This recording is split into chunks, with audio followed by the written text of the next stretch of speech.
Hello,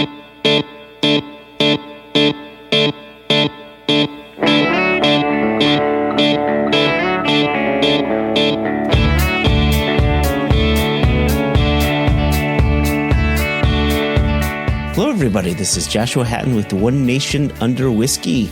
I'm joined today, and as always, by my good friend, my business partner, the dear Mr. Jason Neal Patrick Harris Johnston Yellen. And we are graced by the one and only Jessica Rabbit Guillermo Lomas. Hi, you two. Hi. Hello. Was that a deliberate pun on Grace? I thought you'd line that up nicely. I did. I added that in. Nice. Do you like that? I did, Every once in a while, I do things on purpose. I feel like that was one of them. Going into 2026, as we are, the rabbit in my name has become a two-time feature. Yeah. Well, yeah, it's because, it was that first episode of the year, right? Because when you start a new month, you say, rabbit, and that's when we launched, and then we remembered, you are Jessica Rabbit Guillermo Lomas, and now I can't say Rabbit Guillermo Lomas. I have to say Rabbit Guillermo Lomas. It just I'm just checking that I'm hearing right rather than I've developed an internal stutter. That's okay. No further questions, Your Honour. Really, we just need a name that takes as long to say as Jason Neal Patrick Harris Johnston Yellen. Well, I'm worried that's where we're going. Jessica Rabbit Guillermo Lomas, you're getting into that rarefied air. I need a long name. Anyway, so here we are. This is an annual tradition that we've been doing. Is this our third year? No, this may be our fourth year. I don't know, Jason. I do this every fucking time. Every time. How many times? Sometimes he does things on purpose, Jess. But we have an annual tradition of bringing in Susannah Mother Effin Skiver Barton to the team to discuss our year in preview. So it's time to welcome the one and only, the preeminent Susannah Skiver Barton.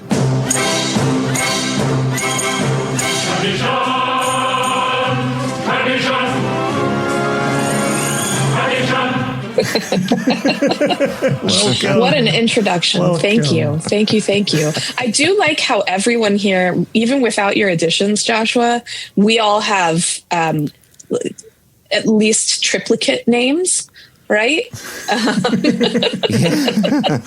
What you need is a second surname. I think you and Haida should just you need her surname as well. And I do need her surname. That way we can all match. I should be Mueller Hatton. Yeah. God damn it.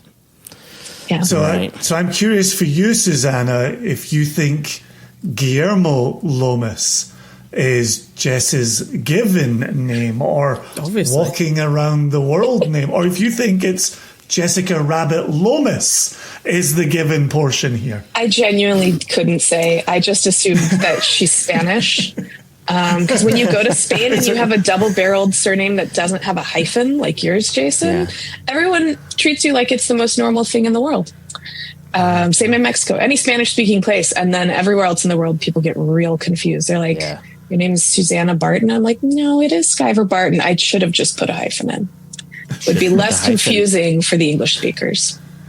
Anyway, I don't know. Jessica. As somebody with a hyphen going without it had some appeal. Guillermo, for those people who have only onboarded recently, welcome. This is your welcome meeting. Guillermo is a reference to a trip I was now some years ago. I'm not going to count them because I'll embarrass myself. But I was in Finland and I was in a coffee shop, and I really, really like coffee. And they had coffee by a roaster that I quite enjoy, but they named the growers of the coffee on the label. And it said Guillermo Lomas is actually my surname, and it was grown by Guillermo Lomas in Ecuador. And I was just like, do you not think Guillermo Lomas sounds like the most amazing travel show host? He looks like the man from Del Monte. He's got a white linen suit, crisp fedora, And I think I must have told these two, and it just became part of my name. So I like the idea of having some exotic Spanish heritage. I am the whitest person you'll ever meet, so some sort of ability to tan would be lovely. My dad did our family history. We're all miners. We literally were designed not to see daylight. So I'm not entirely sure where it comes from. It is Spanish for small hill. But I've never met a Lomas that I am not related to. So... And there's not that many of them either. Well, so Guillermo is probably a distant cousin of yours. Yeah. For sure. And I'm going to work out how to make that coffee heritage part of my story going forward so I can add another skill set. Geek. These things are adding up. Yeah. See, if he was a Colombian coffee grower, I would make it my 2026 mission to go and visit him. I really want to go to Colombia and drink coffee. I'm worried that when I tell people I want to go to Colombia, they assume I have other itinerary activities planned. So, that is whiskey in their Colombia. not yours. Yeah. Thanks. Have you ever thought about going to Venezuela? Not recently. But Greenland's starting to look Jason just took us right there. Wow. I'm only over here asking questions, Susannah. Really glad that we're not discussing rum on this podcast right now. We went straight into the deep end here, Jason. Yeah, Just well. There's no time to waste these days. Right. Just gotta cut to the chase. Yeah. Okay. By the way, you asked at the top, like, how many years have we been doing this? It's at least 4. It might be more than that. Yeah. I'd say that's a famous incomplete list right there. Could be more. Is this our 10th year doing this in our 9th season? It's our 10th year doing it in our 9th season. Have we not always just done this even before there was a podcast? Exactly, yeah. Exactly.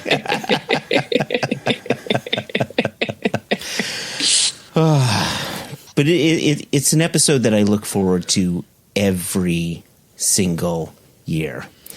And here we are, recovering from 2025. Are you recovering? I'm not. No, I'm still. It's like an open wound. It's an ulcer that has an ulcer, and we're entering 2026, and so we're going to discuss predictions, maybe discuss what your 2025 predictions were, and see what came true, what didn't come true, and go from there. So I'm going to step back a little bit. I know, Jess, you did some pre-listening. Yeah. And we call it research. No, research, yeah. Just to see how wrong we were. Listening. Yeah. That is why I did it. I did it because I was like, we can't possibly have been that wide of the mark. We weren't. I did some pre-listening as well. I got cut off. I clipped like the last half hour because the baby woke up. But the one thing we did get wrong, I'm sorry to say, is that Taylor Swift did not take advantage of the oversupply of bourbon to launch her own brand. But it's not too late because we're going to have an oversupply for several years running, and she could still come around. I think maybe she was just on tour, so she missed. Card? Yeah, I think maybe she just, she missed the episode when it dropped because she was kind of busy with her world tour. So, I think the offer remains open that if she wishes to seek the advice of 4 people very qualified to discuss it, she knows where to find us. She can email the podcast, as I'm sure she could, or she could have her people email the podcast. I'm very disappointed she didn't take us up on that. But it's not too late, from though. the podcast. It's not too late. It's not too late, Taylor. It's just a half-hour conversation. With Haida being the ultimate Swiftie, she would be so happy if we collaborated with Tay-Tay on Single Cask Nation Presents Tay-Tay's Bourbons. There you need a slightly snappier name for her lineup of whiskeys, but I think you're onto something. Yeah, we'll workshop it. We can workshop it. Yeah. Surely Tay-Tay's taters is just right there. Tay-Tay, oh my gosh, Tay-Tay's taters. Tay-Tay's taters. It's just right there. It's right there. Right there. Wow. Yeah. Wow. You need potato-related marketing ideas? This Scotsman has got your back. I was going to say, can we get a tie-in with Tato crisps? You're right. Or chips, as you call them. So you like really round the whole thing up. I feel like the Mr. Tato and Tay would just be the collab the world didn't see coming. Right. Just a mistake when you do. My mind is whiskey, running you don't do wild. vodka. Did she have any tour dates in? She must have had at least one in Ireland or in the north, right? Did she go to Dublin? Yeah, she came here. Okay. All right. She must Potato have country, got loads of right? potato crisps. Yeah, but Tato being so very Irish. Well, it's Did such you a guys massive know brand. that? Did you guys know that Tato, Mr. Tato, and the actual formula for the cheese and onion Tato crisps is different in Northern Ireland than it is in the Republic? Yes, What? obviously. Yeah. No, I didn't know This blew my mind when I news. found out. And then the first, last, and only time I've ever been in the North, I did a Tato taste off with several other people, blind tasting the two different countries' crisps to see which ones were preferred. I'm not going to tell you what happened because I will inevitably I will offend somebody. So I was going to say we could draw some political lines early on in an unexpected way and make it about Tato crisps because I too have a preference. So they are also the presentation, the marketing is different. So you can't eat them and think, oh, I wonder which. It's very obvious which side of the potato line you're on. I have a preference. And I was eating Tato crisps last week because I was at a little sneaky outturn preview for the next SMWS release. And Fran, the ambassador, Fran and Anna, had paired them with crisps. And it was great. So Aveen in our office had brought in a generous donation of Republic Tato options. Xiao Chen brought some Taiwanese wasabi crisps. They were good. We had some... Anna is Swedish. She brought some dill chips, which are my, least favourite Swedish crisps. Oh. And... Jessica. they're meant for aquavit. You know how I feel about that checks out. everything dill, fennel, aniseed. What else do we have? We had some lovely Serrano ham, which I'm sure are Iberico ham ones. The weirdest crisps on the table were fried egg crisps, made by the same company. It's called Torres. They're a Spanish crisp brand. Interesting. I feel like I'm a crisp ambassador now. They're a crisp brand from Spain. Fried eggs, I have seen them in Good Spirits. They sell them. And Sarah's not convinced me to participate in them. So having them at this... because they're quite expensive, right? They're like £5, £6 a bag. I mean, these are expensive crisps. But having them at a tasting meant that I could try them before I commit to money on a bag of crisps. And I think the only way I can describe them is they absolutely divided everybody in the room. You were either really into them or really not. And all as whiskey enthusiasts and people who participate in the production and presentation of whiskey, we spend a lot of time trying to not find a sulfur bomb. So all the sulfur you've ever taken out of every whiskey you've ever tried was put into these bag of eggs. They are the most sulfurous thing. You did not like them. So here's the really bad bit. I know that if left alone with a bag of these, I would eat every single one of them whilst going, so eggy, ugh, whilst continuing to shovel them in my face. We've all been there. So I would be ashamed of myself at the end of it, but because they're really sulfury, eggy to start with, and then they go kind of like sweet potatoey at the end. It's a very odd experience. So experiment at your peril. I'm intrigued now. I would pay a lot more than £5 to try that just for the novelty. But it's neither here nor there because I'm sure if they made their way to the US, they'd cost like $20. Tariffed to death. Probably get them in Trader Tariff Joe's. to death. Yeah. I'm giving you a Don't mention that segue. word. Joshua Exactly. Yeah. Speaking of tariffs, ooh, There goes the rest of the episode. Wait, before we get to the tariffs and the bad things, I have some other follow-up things from last year's episode. are they crisp related? Okay. Not crisp related, but I was making a little mental list as I was listening. One is that, do you two have any medical issues you'd like to report this year? We spent a lot of time talking about your colonoscopies. So I did think about this in anticipation of coming here. My wife is 1 month away from her colonoscopy, and I made an error in our last recording, which was I put the call out to men. Susannah jumped in and said, also women. And I have thought about nothing else through the rest of 2025. So I thought I would lead today by saying my wife has scheduled hers and we are celebrating this news. I imagine your wife is delighted you just shared that with our listenership. Hugely. Viewers. Yep. Hugely. Just goes straight up her ass, right? Just goes, little camera, the whole thing. No follow-on questions at this time. I will report. I just had a root canal. That's not a colonoscopy, though, Josh. No, it's just Same access point. Though. Same access point, though. Yeah, exactly. Same. They go straight up my ass, and it just goes through the mouth. Is that why medical bills in the US But they said so that's big? how they do it, so I believe them. I've always said fine. you talk shite. I willfully led us astray there. Sorry, listeners. Second, I had said that I didn't know anywhere where I could try the Sir Davis Beyonce whiskey. And it turns out the answer to my question was Japan. That's where I had it. I had it in Japan. I had to go to Japan to find anybody with an open bottle of Beyonce whiskey, and that's where I found it. Ooh la la. I found it quite pleasant, but I don't know if I felt like I needed to rush home and buy a bottle of it. It was nice. Pricey. It wasn't the most rye-est rye that I've had, so maybe I wanted that was more. the idea. I mean, it looks pretty cool.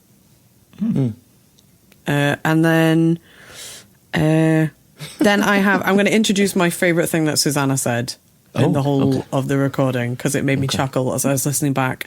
She said that for 2025, it was going to be a double undies time. And before we hit record on this, I said, how does that feel in 2026? Just FYI, if you were wearing double undies last year, I've got 10 pairs on today. So... and there's a seg. So, Joshua, what were we going to talk about? Why am I wearing 10 pairs of pants? Oh, boy. So, all right. So, just before we got into this, Jason, Jess, and I were having a little conversation. And we were talking about something that President Trump had mentioned. And he had said that he was going to impose some additional tariffs on the UK because they were siding with Greenland, because he wants Greenland for the US, and he was going to put an additional 10% tariffs on the UK and all UK products. And if they don't change their minds on Greenland, come June, that tariff will increase to 25%. Did you see that in your crystal ball, Susannah Mother effing Skiver Barton, when you were thinking about 2026? Well, I don't want to. Let's not devolve into politics here. Yeah. I wanted to frame this. I didn't want to frame this as political. I wanted to, the idea is tariffs, right? And, if we rewound the clock to his first administration, we found ourselves in a predicament where we had 25% tariffs on European wines and whiskeys from the UK. And then the Biden administration put a pause on them, didn't make them go away, just put a 5-year pause on them. And then Trump was elected once again and then did a 10% tariff on UK spirits. And then this became just a whole new wrinkle. And just anyway, this was just news that was thrown on our laps like 5 minutes before we hit record. And so I just wanted to, you said you wanted to segue. Here's our segue.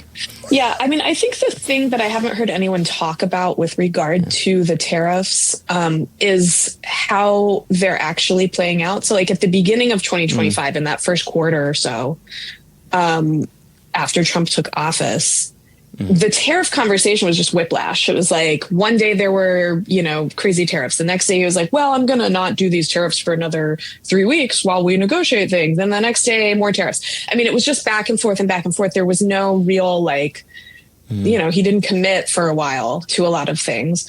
And so, I can't imagine for importers what that felt like. I think there was a lot of breath holding and sort of dog paddling waiting to see how things shook out. But like we're now a year into this, and at some point, right, the importers had to make a decision. Like, sure. And what decisions did people make? I think it was probably different calculus for individual companies, but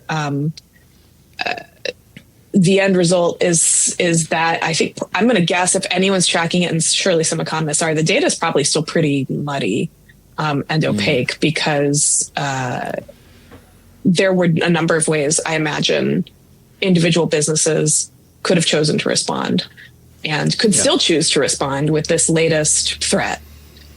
I mean, you guys bring in whiskeys from the UK. You probably had to make a lot decisions that were unpalatable. And I'm sure you're considering what you have to do next about that. And that's a very kind way of putting it, unpalatable. I did read a report by the Scotch Whisky Association who were talking about I think we're still too early in the year for them to have wrapped up and be publishing reports from 25. But there was a report that said, or at least I've seen it quoted in several places, the SWA claiming that the sector, now I'm not sure if the sector, when they mean that, is just whiskey or if it's food and drink exports from Scotland, but I think if the SWA are quoting it, I suspect it's spirits-related sector. They claim that however they've calculated this, these tariffs are costing the sector £4 million a week. Wow. Which is quite a number. I don't have enough fingers to do that quickly. If you add that up in a month and then make that a year, is quite £4 million a week is big numbers, if you ask me. Can I say something cynical? I think the SWA might also use the tariffs a little bit as a smokescreen for larger issues in the sector that were going on long before this White House administration, came in. I mean, we talked last year about Scotch whiskey's struggles, how exports in 2023 were the same as they were in 2013, and it's in the SWA's interest, right, to find an easy cause to point to about declining sales or declining exports. But I think there's probably a little bit more to it than tariffs. Not saying like they don't have the math to back up whatever they're claiming, but they also are famously not that transparent about how they reach these numbers. So I would take it just with a little bit of salt. There's they talked about the value of the exports falling, so that I don't think it. This comment and this statistic is in general. It's not specifically related to just the US. I imagine it factors into these figures. They're saying the value of the exports fell something like 3.7% in 2024 compared to the previous year, but the volume of exports has risen by nearly the same amount, which I think is interesting. So that went up 3.9, but the value fell 3.7 in the same period. So there definitely will be some influence in there in the US, but as we had discussed, like you say, it's not just going to be the US tariffs, but it's such a big market for Scotland, it can't really be ignored. Yeah, but it is, seeing volume go up while value goes down, we all know means people are trading down and buying less expensive bottles. And that's certainly a trend I think we're seeing across the board in whiskey of all styles, in all spirits. In the last 2 years, I have seen for the first time ever people talking about depremiumization. Whereas for the from like 2009 or so, I think premiumization was like, wow, everything, people are trading up, everything's getting more expensive, people want to spend more per bottle, they want to drink better. All that is true, and we all thought that was going to go on forever, but it's clear it can't go on forever when people are being squeezed and their budgets are constrained. So I find that very interesting as a macro trend. That's not just about whiskey. I'm sure it's being reflected in other consumer goods industries as well. Well, and this is very much one of the questions I wanted to ask you, Susannah, which is we often talk about whiskey as a product of the people, and we talk about the tradition and the history. But then whiskey has moved into this premium echelon, and we're seeing collaborations with sports cars and fancy watches and things like that. As you're moving around whiskey circles and talking at various levels of that, what do you see as the appetite for those type of luxury collaborations? I mean, with the people I hang out with, very little. But you guys are the kind of people I hang out with. I imagine you don't really, you're not like, oh, I want the $10,000 Bowmore that, partnered with Aston Martin or whatever. I was thinking about this the other day. I really want to flesh it out into a pitch for a story. So other writers who are listening, please don't steal this. I'm going to work on it. My brain isn't fully fired up yet, from the maternity leave. But again, looking at macro trends that are much more than whiskey, it seems that a lot of the consumer goods world is now bifurcated, and you have a great many companies pursuing this pool of individuals with a ton of money. I mean, we're talking the millionaires and the billionaires, the people with, who just have all this wealth. And then there's everybody else. And it's not to say that everybody else is getting shit. Like, there's plenty of good, affordable, excellent quality whiskey out there for those of us who have regular incomes. But so many companies are pushing efforts, toward the luxury consumer. And that luxury consumer is just a really tiny number of individuals in the world. And eventually their tastes are going to move on. If they're into Scotch whiskey right now or bourbon, they probably aren't going to be into it forever. Certainly their kids aren't going to be into it. And so then what's going to happen to the companies that have sunk the lion's share of their research resources and sort of marketing output and courting of consumers into this tiny class? Like, I think they're gonna wake up one day and look around and realize they have no one to buy their super expensive collaboration Rolex whiskey, and they've completely neglected the people who were buying the rest of the portfolio, and those people have moved on too. We all love to hate on Macallan. I don't know that this will truly happen to Macallan, but I think I see it happening a little bit.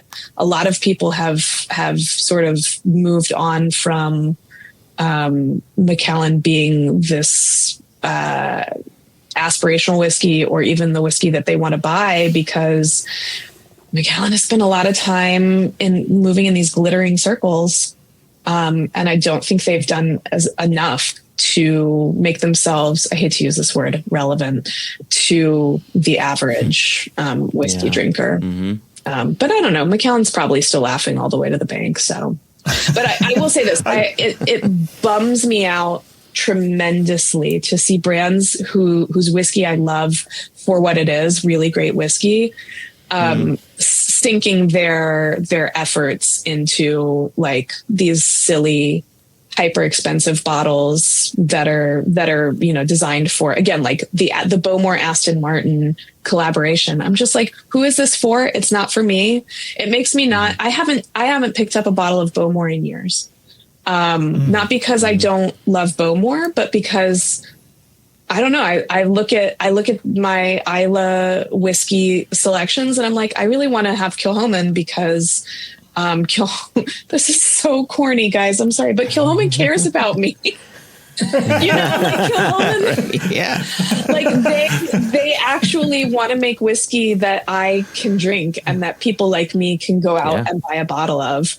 And here on the Kilchoman, small family owned, they actually genuinely do care about but even Diageo brands, I still want to go and drink Lagavulin because they, despite some, I think, silly pricing decisions during COVID, Lagavulin 16 hasn't quite gotten out of reach in terms of budget.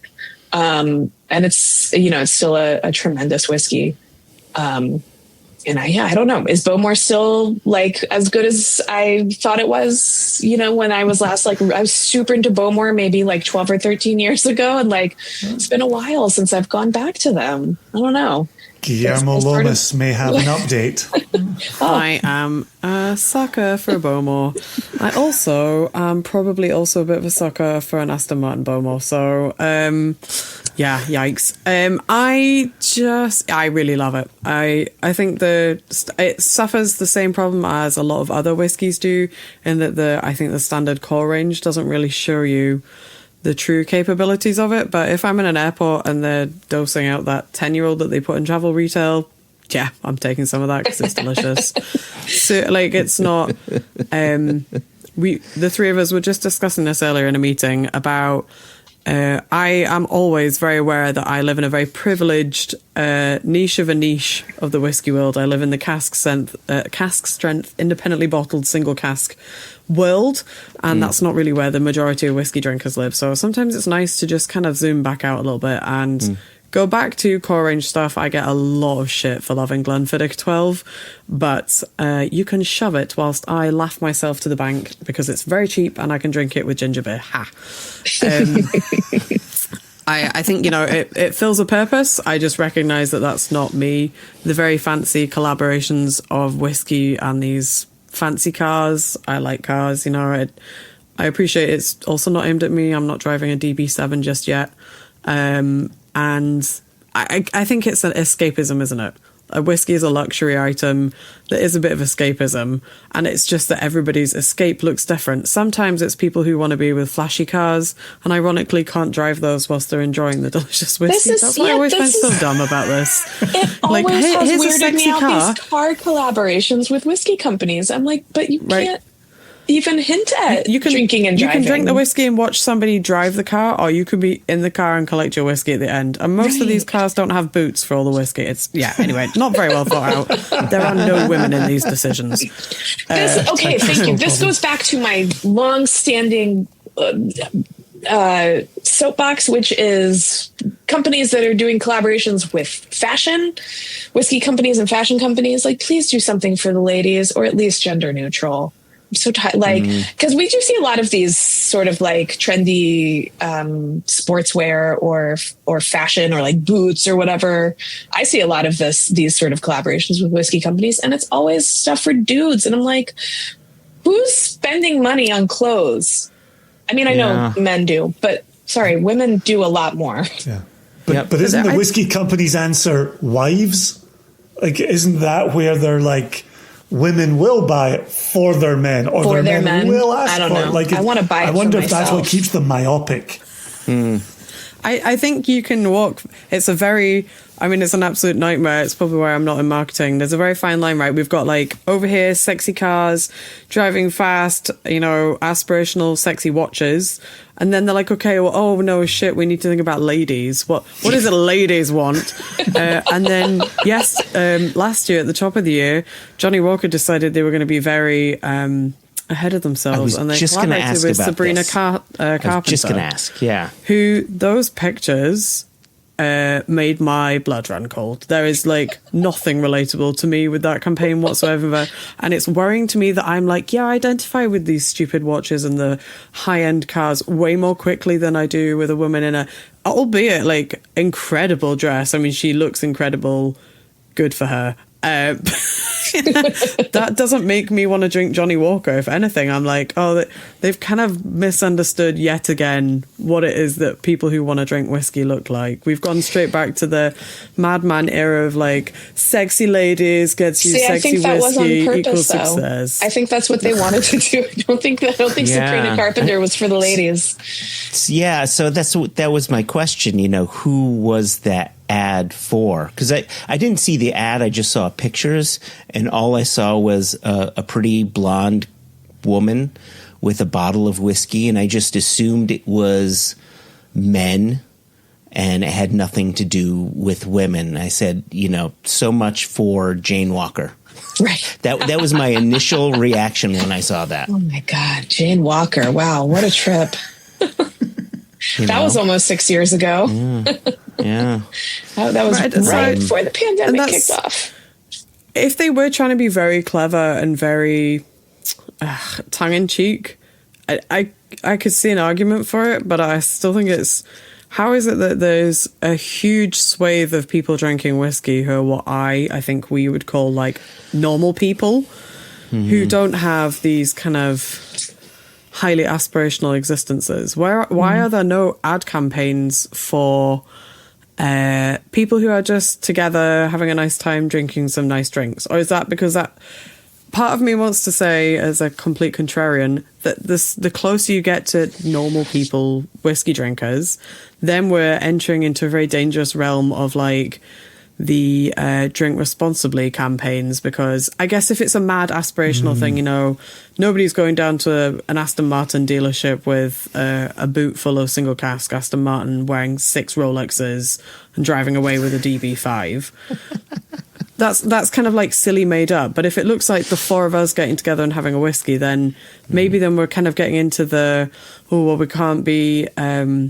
I've just done my licensing exam today. It's why it's on my brain. About, you know, can't allow children to be nearby. You shouldn't be exposing children to this controlled substances that is whiskey and alcohol.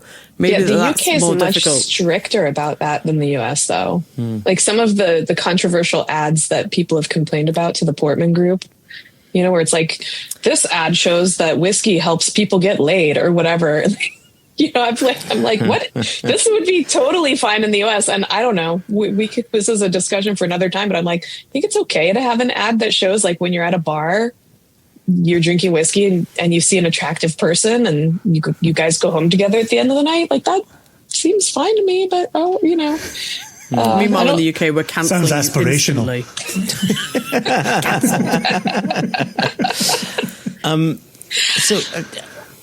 I had a question, just to shift gears a little bit. I had a question regarding trends. And, you know, I'm in a few different groups. One of them's a Facebook group, and one of them's a WhatsApp group.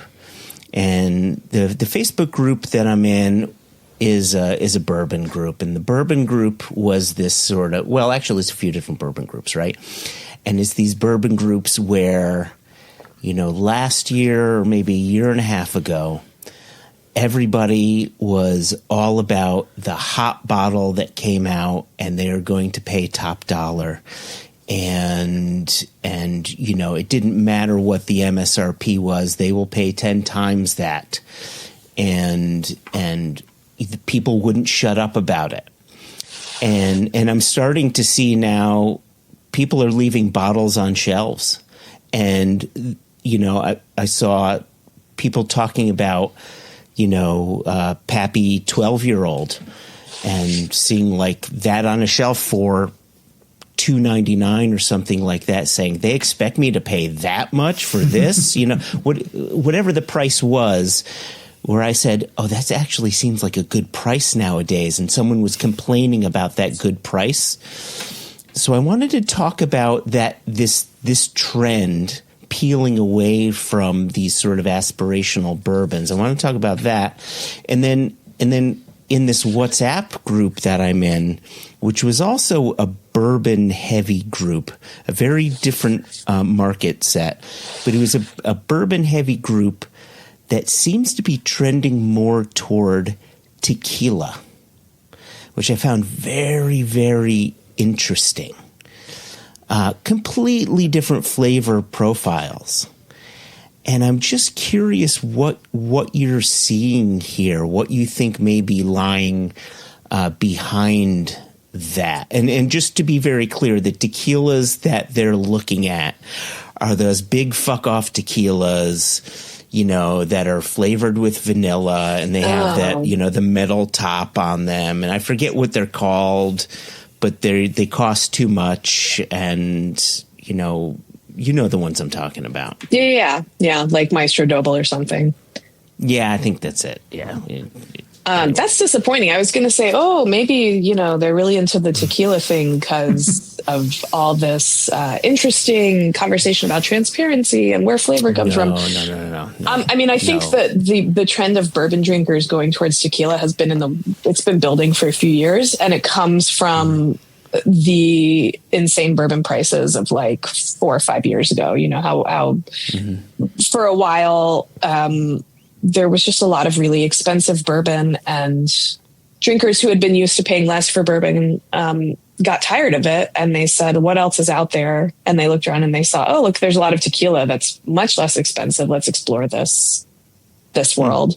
But if they're really just going for like the prestige bottles, and they don't seem to care that much about flavor, which if it's all sort of these additive filled, vanilla-y birthday cake tequilas, I don't know. That could just be like they're looking for a new brag bottle.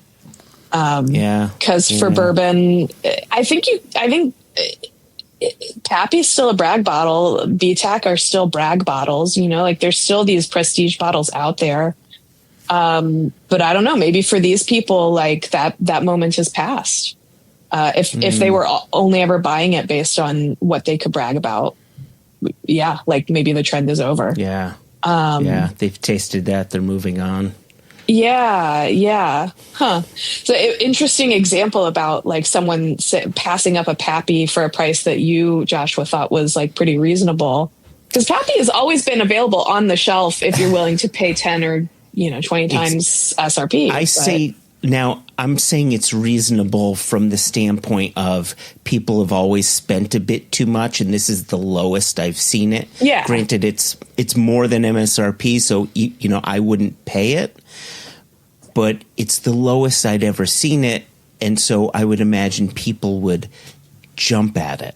Yeah. And when I see people complain saying they're charging that much for this, like, dude, it's a Pappy. Like, why are you not jumping on this? I find that so interesting. And I remember last year, because like Jess, I listened to most of the episode before we started today.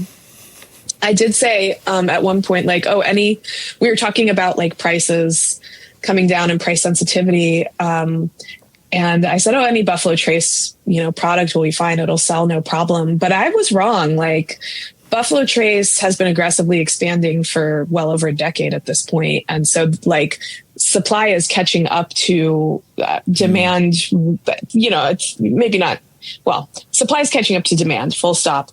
To the point where like I live in a really shitty control state, and it was very hard to find Eagle Rare or core Buffalo Trace here for years. And it is not hard to find those things anymore. They're not on every shelf all the time, but there's way more availability than there was in the past. And anecdotally, I'm seeing that throughout the country. Blanton's prices, this is mostly a vibe because I haven't done any kind of analysis, but 3 or 4 years ago, Blanton's was, people could easily a retailer could ask $200 for a bottle of Blanton's and find someone to pay it. Yep. These days, I think that is happening far less. There's more Blanton's available. It's not to say again that it's not going to go back to the days when it was like $50, but it's not $200 anymore. Or if it is, you are overpaying, and you can find cheaper Blanton's out there. So stop paying $200 for it. Interesting. Yeah. So, I mean, even Buffalo Trace, you'd never know. And I don't think they're in any kind of trouble. So do you think it's a supply? Do you think it's a combination then of there's simply more supply? And yes. So, okay. So it's not just people are losing interest. I mean, yes, there's that, but it's this combination of people losing interest and more supply is available. 100%. There's no doubt that like the sales growth that we've seen since 2010 has slowed and is slightly declining for bourbon. We'll see what the numbers say about 2025. It could just be a plateau. It could have fallen off a little more. I don't think it's been a cliff. But because growth has at minimum plateaued, at the same time that supply is finally catching up, it's looking more serious for bourbon companies, and it's sort of having this effect of I don't know, seeming like it's great for the consumer who's looking for the Eagle Rare on the shelf, right? But this was one thing I figured we would talk about, because we talked about it last year, where I said that, think I said there's a correction coming, or it is happening. I think I said there were lots of small bubbles in bourbon. And we saw that in a big way last year. We saw bankruptcies. Diageo paused production at one of its 2 Kentucky distilleries. And as far as I know, that production has not resumed. They laid off a bunch of people. They closed down their Distill Ventures branch. Beam announced that they were closing one of their 2 big Kentucky distilleries for all of 2026. And everyone was like, oh my God, there's no more Jim Beam. I'm like, no, they literally have a second distillery that's even bigger. Like, not that, things, Beam and Diageo are going to be fine. But these are very big deals in the context of, up until last year, no one was talking about there being any sort of, trouble in bourbon country. And I think we're still only at the beginning of this trajectory. There will be more pauses. There will be slowdowns, just less production happening. I don't think that's a bad thing. It is a good thing. You have to match somewhat the supply and demand dynamics of this, but it looks like a bad thing if you're not in the whiskey world. I've seen a lot of like panicked articles in mainstream press that are like, oh my God, it's a terrible thing, and they're blaming Canada not buying bourbon, and they're blaming the tariffs, and like these are complicating factors, but they actually have nothing to do with like the larger story of oversupply of bourbon at a time of slowing demand. Do you not think it's I was going to say it's a privilege, but maybe I don't mean the word privilege, but it's a form of privilege that these big companies are able to kind of slow the train a bit. They can, and in the immediate effect, it's very shitty because people have lost their jobs and there's livelihoods, and that's never a good thing. But for the big companies to be able to sort of like start reining it back in a bit, as you've pointed out, it's not Jim Beam's only distillery.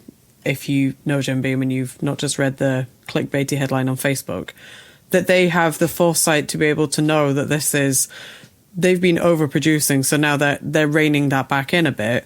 Whereas there will be smaller companies who have also turned the taps on and gone for mad overproduction. And I don't just mean in Scotland, I mean all spirits around the world have really gone hell for leather, doubled down on production, but are not going to have the luxury of being able to pause production for a year. Because if they pause production, that's everybody's out of a job and there's no coming back from that. Whereas Jim Beam can balance people. We've seen it here in Scotland with Brown-Forman. There was a bit of a kind of accidental scandal caused because Glenglassaugh has, on the face of it, being mothballed, but it's not. Brown-Forman sort of smoothed that over by saying they were sharing production between them and Ben Riach. And so they're sharing workforces between the 2 sites. And I think even Glendronach's expansion has been scaled back a bit, I think. Don't quote me on that. And the same Diageo have paused production at Tierninnick up in Alness in the Highlands for the whole of this year, describing it as, what do they call it? It's like bringing in line normal inventory management or something, that kind of a very kind of PR speak for the sky's not falling yet. We're just putting props up to keep the ceiling in place. Don't worry about it. Business as usual. So I think it's but my point was, I think it's the big companies who have the ability to kind of adapt before thing goes really tits up. If you're a smaller distillery, that would break you. You have to keep producing once you started getting this thing rolling, because that's what keeps the lights on. The cash flow is really the kind of the killer, I guess, at the end of the day, which is if you're massive in Jim Beam, you are shutting cash flow from one site, but that's not your whole source of income. It's some clever accountants will balance things somewhere else, some other way. But if you have a distillery and you were relying on, maybe we did talk about this last year, like massively contract making spirit for people, and those people are now not knocking at your door. Well, how do you keep that going? You don't have the option of like pausing for 12 months to review the situation. That's game over as soon as you say that, really. So it's interesting for me, this side of the fence, to be watching it. not just here in Scotland, obviously in the US too. And I guess maybe the news about like Jim Beam and people and Balcones gets a little bit more noise in the press than some of the distilleries here.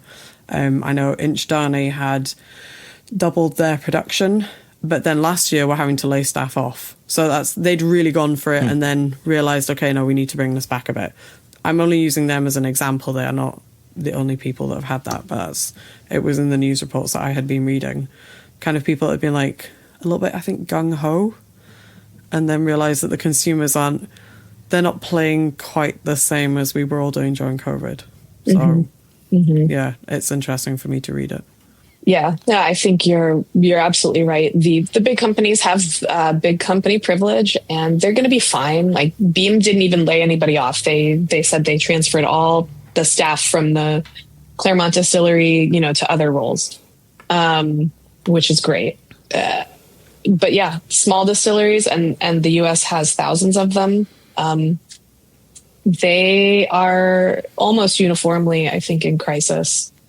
And making incredibly difficult decisions, have been making them for the last couple of years, will be making more this year.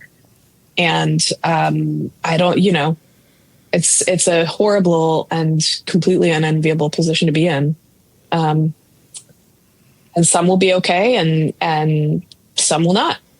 And I think a lot has to do with, there's a lot of different factors, but what I hear from small distillers is, if your product is excellent, if you have kept your focus on making really good product and, had a pretty tight sales focus, let's say like owning your home market rather than trying to expand to 50 states really quickly, then, you'll probably be able to weather it, but it's very individualized. Because each business is so unique.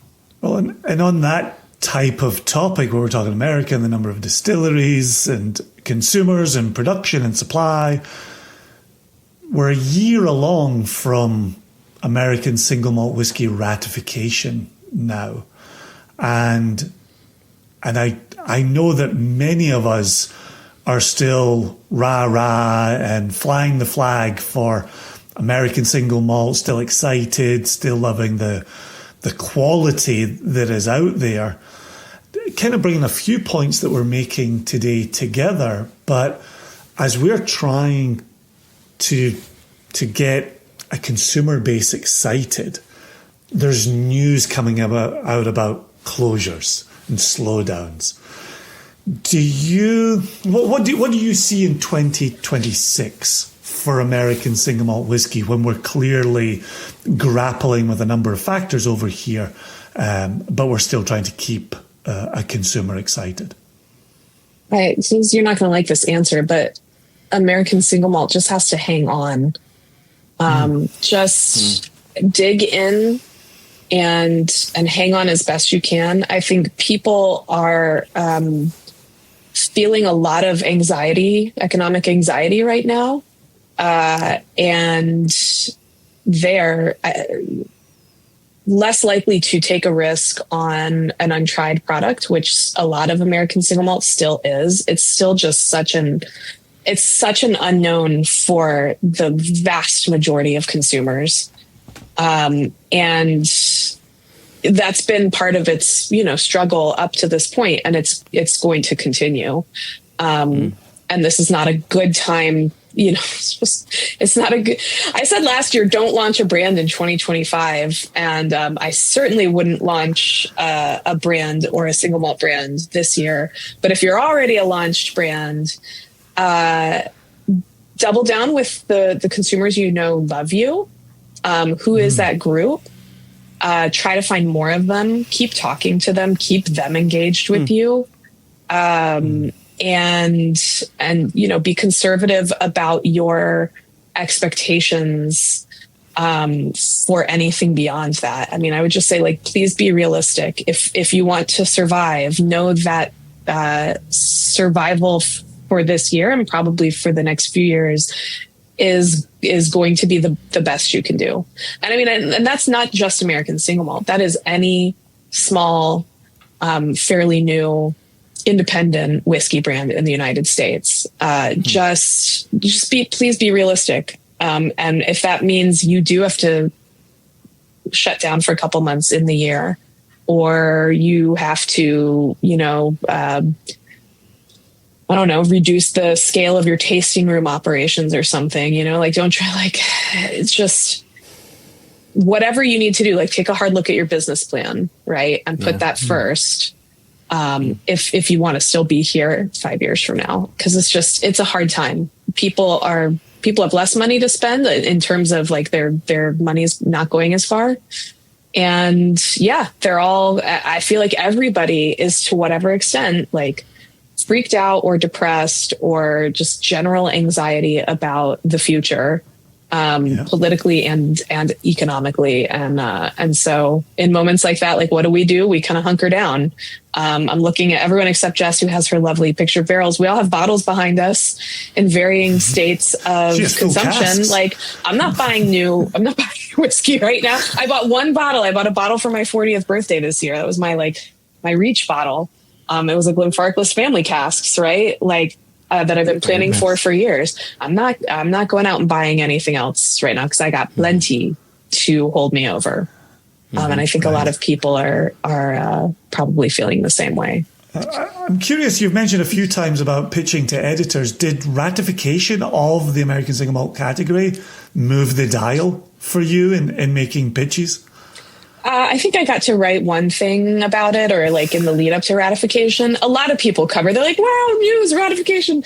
I actually do want to pitch an article for this year, kind of checking in on what's happened since ratification. I want to talk to the distillers and see if the dial has moved for them. Because I can sit here and pontificate all I want, but my opinion doesn't matter next to, what's the evidence in the real world.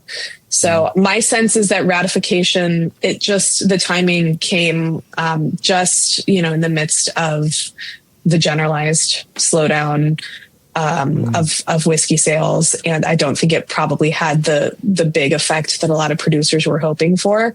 That doesn't shock me, because it's just such a niche little product. And it's just in 1964, when Congress declared bourbon a distinctive product of the United States, I don't think that we can see what happened to bourbon sales after that. That didn't do anything to help the bourbon industry. We like to crow about it now, 60 years later, but these are things that just take time. And I feel like I've said in the past, American single malt becoming a known quantity culturally is the work of a generation, maybe 2 generations, maybe 3. This is something where the distillers who have pioneered it in the last 10, 15 years, I think, if they're realistic, are looking towards their children, their grandchildren's generations to be the ones that have an understanding of what American single malt is, kind of just by osmosis of walking through a liquor store or entering a bar. Oh, there's the single malt next to the bourbon. These things do not happen quickly. Once you have that article out in the world, please come on Extra and discuss it with us. I'd be happy to. You've given me inspiration to write the pitch now. Joshua? Yeah, I had one more question, because there's another layer here, and I realize you may not. I don't know how much time you've got, but I had another question regarding another layer that we don't really talk about that could affect producers, and that's the layer of both distribution, importation, distribution, and retail, who in many cases owe a lot of money to banks, because they're purchasing a lot of stock and can't necessarily shift on a lot of stock. Retailers aren't selling like they used to. Distributors can't sell like they used to. They're purchasing less from importers. They're purchasing less from distributors. To your point before about, whether you're a new brand or a new producer here in the U.S., you're going to have a really difficult time trying to find a distributor to pick you up, because they're spending time trying to sell the products of the brands that they already have. What do you see for 2026 for these distributors and importers who might find themselves in difficult financial situations moving forward? I think that just they will be stricter with their suppliers as far as what they're willing to take. I don't really know how the payment arrangements are. I guess you can't do consignment in the liquor business, right? They can't take things on consignment and pay you when they sell. Certain control states actually do like a version of consignment. Okay. It's like a weird, they don't call it consignment. They call it something else, but that's right. Few and far between control states. I would just expect distributors to, they'll just look at what a supplier's offering, and they'll just be a lot quicker to say no unless they're certain it will sell. And I think what this will mean when it comes to like a whiskey buyer looking at the shelf is obviously less choice in traditional bricks and mortar retail. And that's not great when you're a consumer who likes to try new things. It's going to push more suppliers to look at direct to consumer options, which are, of course, a real shit show in the United States, and the distributors fight tooth and nail against direct to consumer, and have done for years. And they have a lot of power. They have a lot of power politically. And so they've managed to keep a pretty tight lid on it. But there are still DTC options that are 3-tier compliant for small producers to look at. And we're just going to see more and more producers, going that route because they don't have any other options. If you literally cannot get a distributor to pick you up, you can't sell your product. You don't have a business. And so, the only alternative is like, all right, we'll try some e-commerce with Speakeasy, or what have you, or selling out of a tasting room. If we're talking craft distilleries. For importers, I mean, you guys are importers, or I guess you work with an importer for your products. So you probably have much more insight into this than I do. But again, I would just assume like importers are going to be taking a very hard look at their portfolios and possibly slimming them down. If there's a cool boutique liqueur or a nifty, like a couple of single barrels. Well, single barrels maybe is not the best example, but I mean, they're just going to look and say, like, am I going to have a harder time selling this? Is my distributor going to push back on me when I offer this to them? I'm not going to bother doing the work. I'm just going to tell my supplier I don't want it, and they'll figure it out from there. So in the end, it's just smaller selection. We're going to see dominance by the big brands at a level that we haven't seen since probably about 2010, 2020, because like the last 10 years, it's been a fun time to be a whiskey drinker because there's been a lot of craft whiskey and a lot of cool niche-y things. And it's all been on the upswing, and, the prospects now are just so much more challenging. That there will be less and less of that, which is a real bummer. Well, I know I'm such a ray of sunshine every time I come on. I'm always telling you guys, it's going to be a great year. So many wonderful things for whiskey. And I don't want to leave, I truly don't want to leave us on a doom and gloom note. So then give us some bright spots. Let's end on what you see are bright spots. Okay. I want to call out, I think there might be a real bright spot in English whiskey in the United States. I have heard more people talking about it. I see one producer in particular making a big play, which is Cotswolds. And I think their whiskey is Great phenomenal. Whiskey. Yep, great whiskey. And that gets me very excited. I'm like, okay, this is cool. Like if English whiskey can come in and just carve out a little space the way Indian whiskey has, the way to a smaller extent French whiskey has, the way like a little bit of Australian and even a little New Zealand whiskey. I think that is wonderful. It's just another little dot of diversity in our whiskey world of, in the American market. So I think that's exciting. I also think this is like maybe not as obviously positive, but I think a lot of people's palates are maturing. Particularly people who came to whiskey during the pandemic, they're kind of reaching a point where they're like, if they're still drinking whiskey, and I think a lot of them are, they're understanding their palate better and deciding to move from like whatever they've been drinking for the last few years into exploring, a little bit, maybe exploring new spirits like tequila, but also maybe just exploring like bourbon drinkers, possibly exploring a little more Scotch. Or exploring bourbon, cross his fingers, outside of the sort of really oak forward, beefy, high proof styles that we've seen a lot of in the last 5 or 8 years, maybe going for lower proof, which low proof whiskey has always sold, but it hasn't really sold among the geeks like us. But like I see Heather Green of Milam and Green putting out an 80 proof whiskey, and I pay attention. I saw that. I saw that. Huh. And I'll certainly speak for myself. Like my palate has undergone many shifts and evolutions over the years. I am pretty tired of barrel proof. Not like uniformly. I do still love a good cask strength single malt Scotch, but I'm tired of barrel proof bourbon. My palate is tired.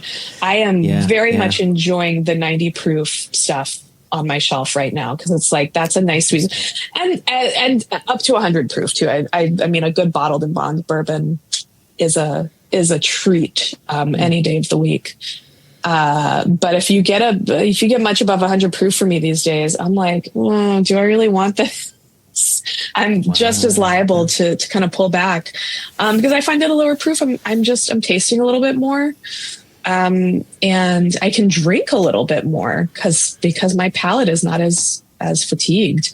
And so I think I have seen from other drinkers kind of similar attitudes where they're like, I have all these great barrel proof bourbons, but lately I just find myself reaching for whatever, this old reliable 90 proof, 94 proof, whatever it is, because it doesn't require any effort.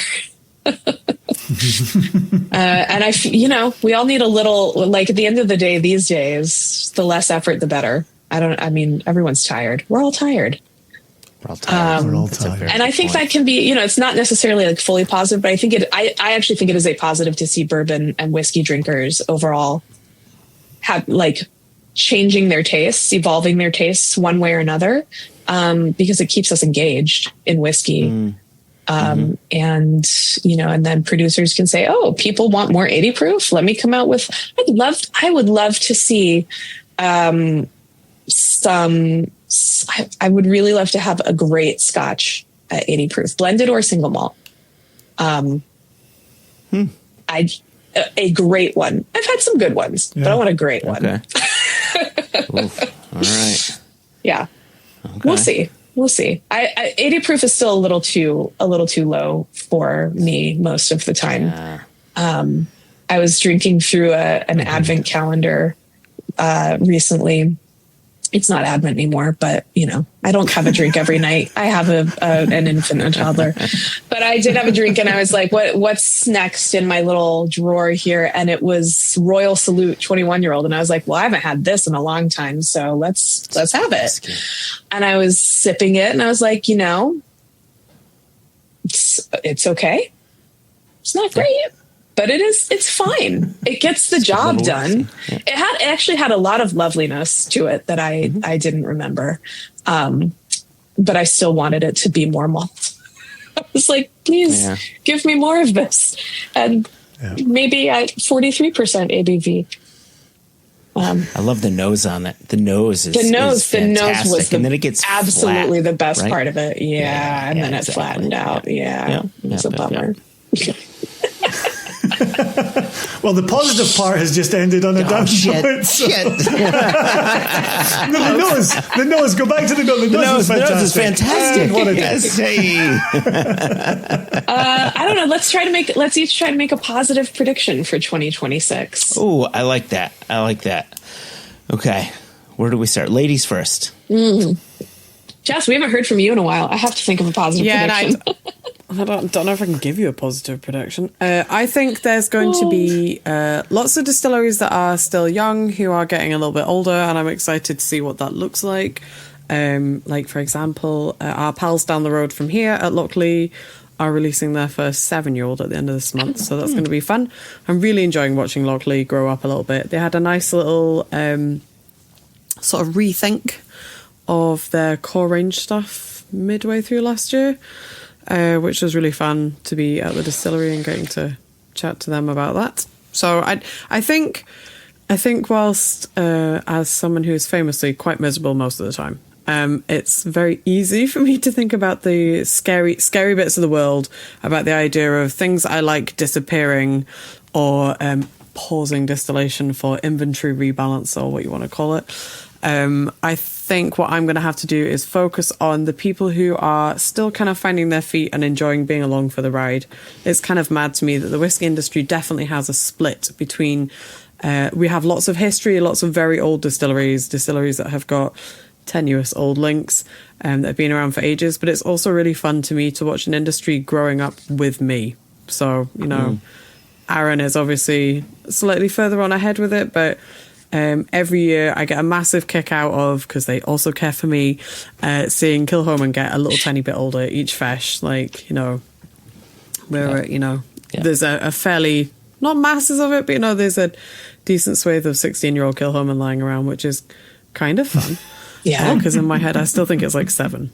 So getting to see that age and then seeing actual newbie babies like Lochley getting a bit older, 7 years old for them at the end of this month. So distilleries that I am trying to watch, I think you are on the money with the English whiskey.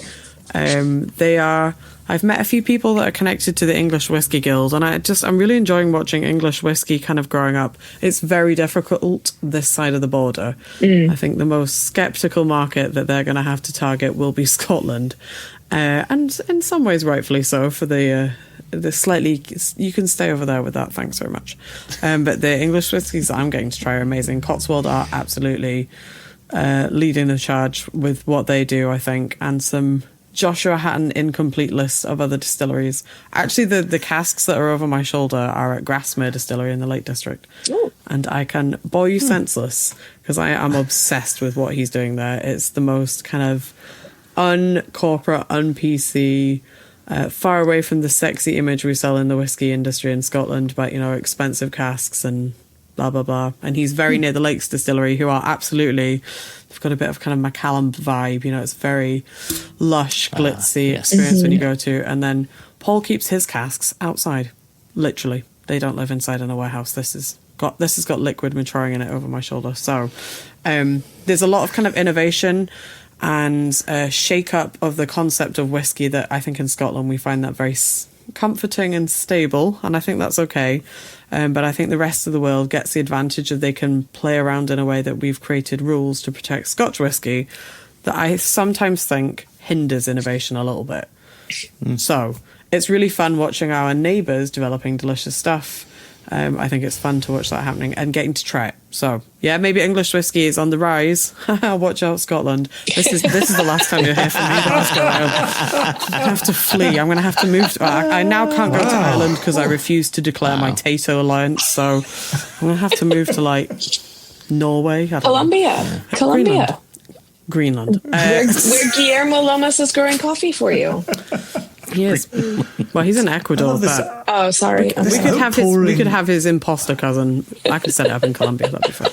So I think that's what I'm looking for. I'm looking for innovation that is attractive and speaks to me, that maybe in a way that having jazzy Rolex watches doesn't. There you go. Yeah. I love this outpouring of positivity from our Yorkshire friend. This was phenomenal, Jess. Holy macaroni. Pinching myself.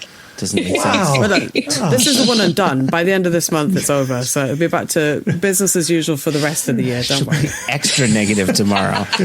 Make up for it. Unfortunately, your positive was Scotland's going down. England's taking over. That's a bit of a bummer. I'll keep mine short. I've only got a couple more minutes. I got to be boosting over here. But I think I said this last year. I certainly said it out and about in 2025. It's a brilliant time to be a consumer. You alluded to this earlier, Susannah. All four of us are whiskey geeks, and you can get all sorts of releases. You can get all sorts of ages. You can get all sorts of price points. You can get all sorts of countries. Producers are listening to consumers. What are you looking for? What type of cask? What type of pricing? Like, as much as we've gone through this rise as consumers, it's kind of felt like, and here's what you'll have.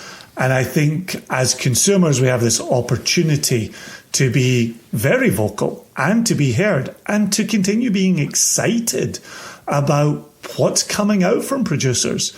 You know, when a distillery shuts production because it's overproduced, it's not going to disappear from the marketplace.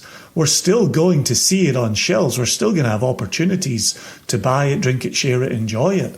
And so I still go back to, it's a good time to be a consumer, and I'm excited. I've already outspent my budget in the first 3 weeks of 2026. I keep buying whiskey, a little bit to your point, Joshua, where you see a price. It's still a high price, but it's so much better than it was. So much right? better. I just bought a whole load of Bruichladdich offerings because the price on it was too good to say no to. And I celebrate as a consumer. And so that's it. That's my takeaway. Good time to be a consumer. It's only going to get better in 2026. Mm-hmm. Yeah. I've got two things. Make them quick. I liked your point, Susannah. You made this, it was right around the time that Glenmorangie increased their 10-year-old original to a 12-year-old. And the idea, we're going to see more and more age-stated whiskeys and older whiskeys come out at better pricing. Prices are coming down, again, to Jason's point, and I like that. I miss the days when I can find Lafroig 18-year-old at just a solid price.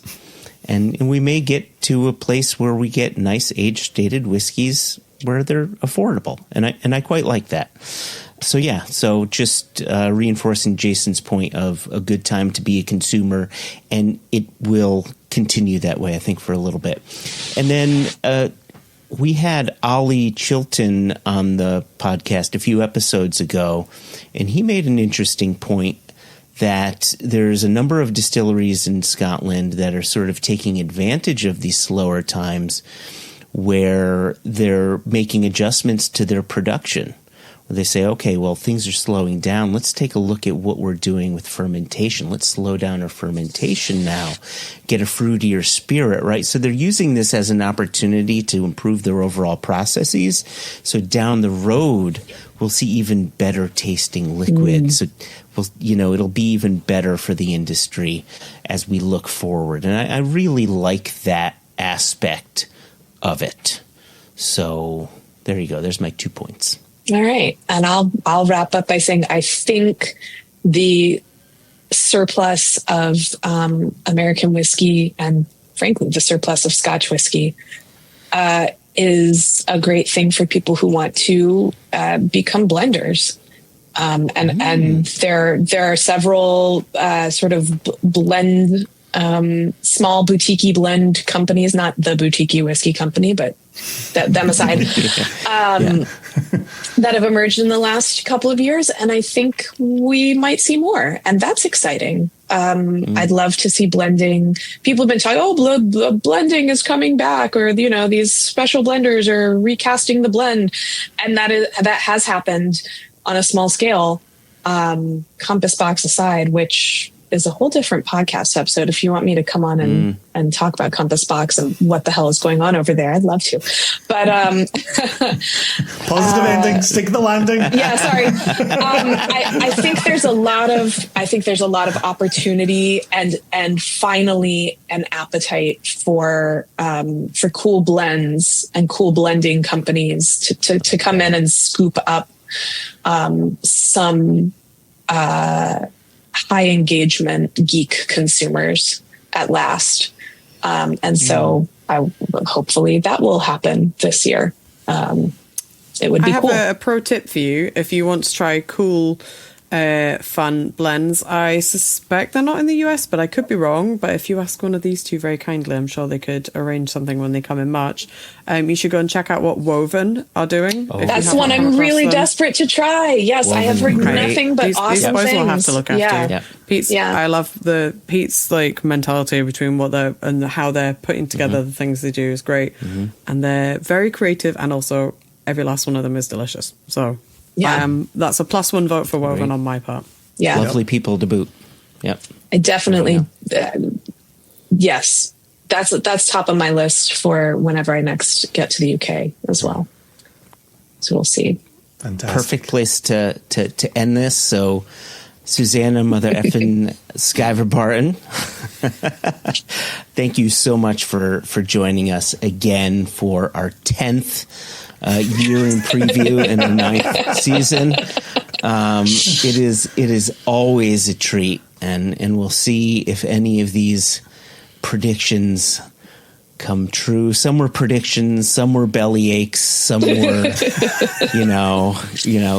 who knows what they were. But it was a really enjoyable conversation nonetheless. And so we really thank you for joining us. Thank you so much for having me on again. Sorry. Yeah, just thank you. It is a pleasure and a treat to be here. And when it got to be like January, 8th, and I hadn't heard from you, I was like, does Joshua do they not want me back this year? Are we not doing a year in preview? I was kind of sad about it. And then you texted me a couple days later and I was like, oh, okay. A sigh of relief. Yes. No. Well, always, so long as you want to be here, we'll always have you here. You're never going to get rid of me.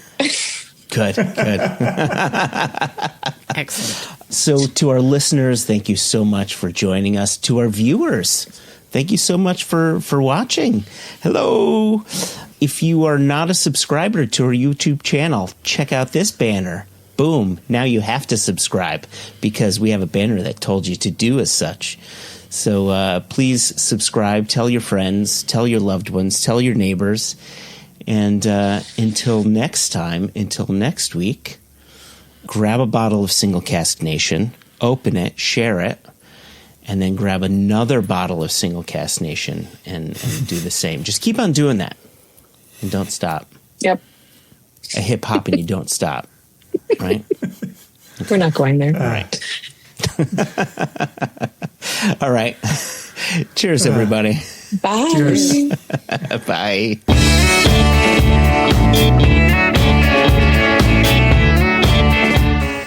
I didn't do that on purpose, Jess, I promise you. No one said on purpose. I'm just saying that's where she used to be.